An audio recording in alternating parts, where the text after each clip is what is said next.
Mother Circle is really my attempt at bringing people, number one, back into circle practice. So by the time my formal yoga teaching career, I mean, I'm still a yoga teacher. I just don't teach yoga asana and I don't teach in a studio in the same way. But when that formal teaching career came to a close, I was spending so much time teaching people how to be students rather than how to do yoga practice, because there was already a loss of respect and etiquette about what even coming to a yoga practice was.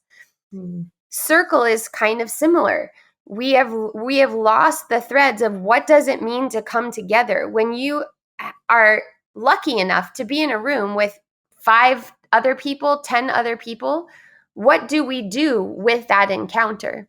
Lots of mothers were telling me, yeah, I get together with other mothers, but it's a lot of complaining. It's like we talk about our husbands, we talk about how hard it is and what we used to be able to do and what we can't be able to do. But there's something else that I wish that we could be getting to, but I don't know how to get to it.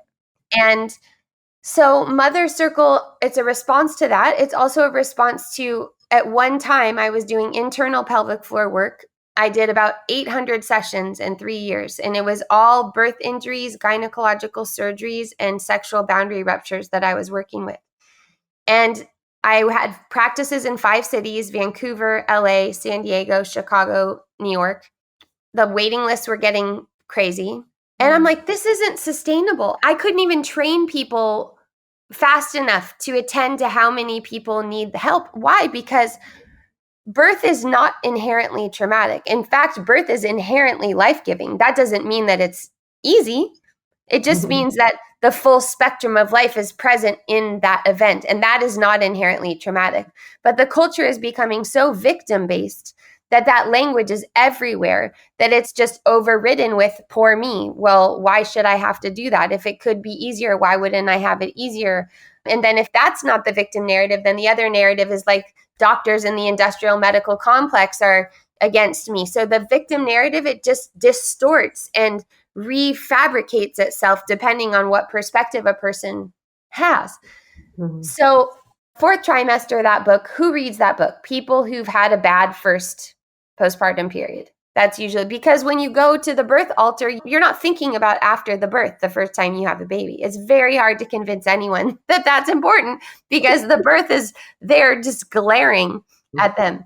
But really, that book should be read by partners and birth workers and neighbors, right? Because now we've commercialized the functions that neighbors and family used to have. So now you've got to hire someone to help you with breastfeeding rather than gathering your aunts around who might have each breastfed a couple of kids and just having them talk about that experience and being around it. Now it's something that you measure, and you have your baby measured before and after they eat, and you run after the problem that might not even be a problem.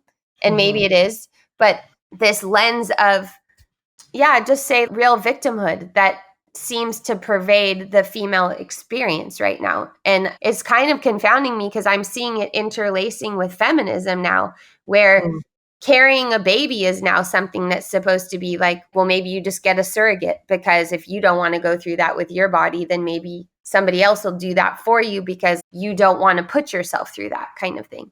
But Mother Circle has all different kinds of mothers, not just crunchy goddess mothers, not just corporate mothers. The great thing about having a high number of people in a course is that it really does span the generations. So there were women in breakout rooms that had 5 children and 10 grandchildren. And then there were women that had a stillborn at 32 weeks and never became a mother to a child earthside anymore. And then women with young children and a person with a teenager. Then you really start to weave this experience and really understand that no one person of us is ever enough. So the culture keeps saying, you're enough, you're enough, you're enough, you're okay, you're okay. No, you're okay. Let's say an affirmation. Let's get some more affirmations. Like, you're strong, you're powerful. But in truth, it's like, no, I'm not enough. And single parenting is sort of the end of the road. I mean, we went from village to nuclear family to single parent. And I am a single parent. And I did this entirely on my own. No one's ever alone, right? But I breadwin. I take care of my house. I do the driving, the cooking. I did those functions, which probably a lot of people listening also have done at different times. But that doesn't mean that it's functional, and it doesn't mean that it's desirable, and it doesn't mean that like that's what a culture looks like. So I think it's really important to talk. Some people might be like, God, she's so negative. Like, I prefer the hope narrative.